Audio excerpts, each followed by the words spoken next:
Hello guys, papakita ko lang yung mga passports ng aking alaga yan. So bali meron pa akong 5 aso.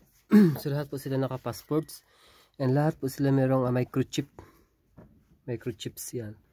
5 po siya. So itong passport ito is meron ding expiration. So ano lang siya, 5 years. 5 years lang yung validation niya. And after 5 years, need mo nang palitan. So dito pa sa loob nito, naka-attach po yung mga vaccines. Saka yung pangalan nila, and pwede nyo mag-attach ng photo guys. Yan.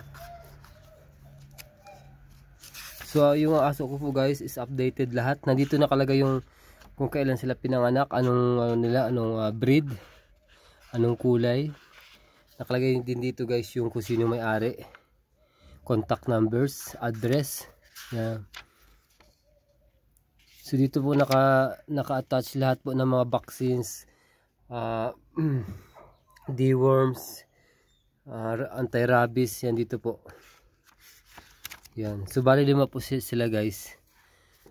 So yung 4 dito ay yung isa 4 years old, yung isa 3 years old, yung dalawa 1.5 months old, and yung isa 7 months pa lang si Cholo. Yan. So dito sa 4 na to, malaki na po yung nagastos ko kasi sa sobrang daming vaccine. Ito yung pangalawang health card na nila. So sobrang dami guys, sobrang dami ko na nagastos dito. Siguro umabot na guys kung susumain natin. Kasi dito yung mga vaccines nila. Wait lang. 25. Yan, nandito yung mga vaccines nila.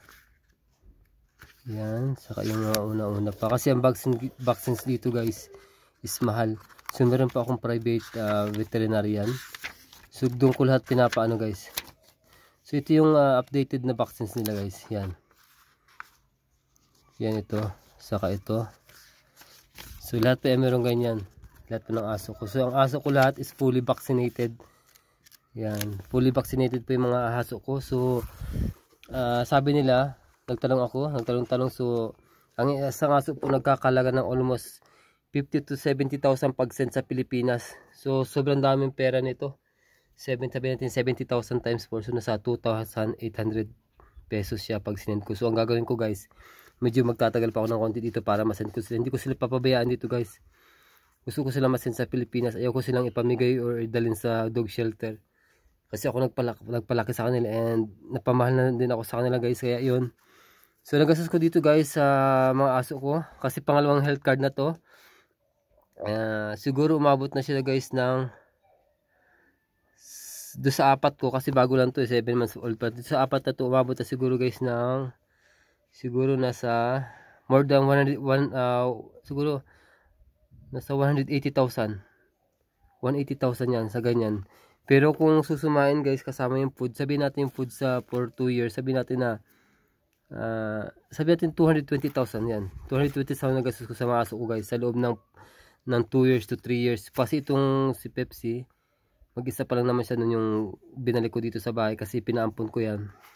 Simula nun, 4 months old pa lang siya yung pinaampon ko, tapos binalik ko siya 9 months old na to. 4 years old na siya ngayon. So marami din nagastos ko sa kanya. Bali sila po guys is always fully vaccinated. Every 2 months po nagpapabaksin ako ng deworm sa kanila. 5 po sila. And every yearly yung anti-rabies. And meron pang vaccine, nakalimutan ko sa yung anti-virus, meron pang anti-COVID. Basta sa isang single dose lang siya, pero limang sakit yung pine-prevent niya, ina-avoid. So yun guys, sobrang dami guys. And sa mga dog lovers dyan, bago kayo mag-alaga ng aso, hindi po madali. Una, kung nasa ibang bansa kayo. Una, financial, kailangan may trabaho kayo, pinagkakitaan. Pangalawa, dapat may time kayo.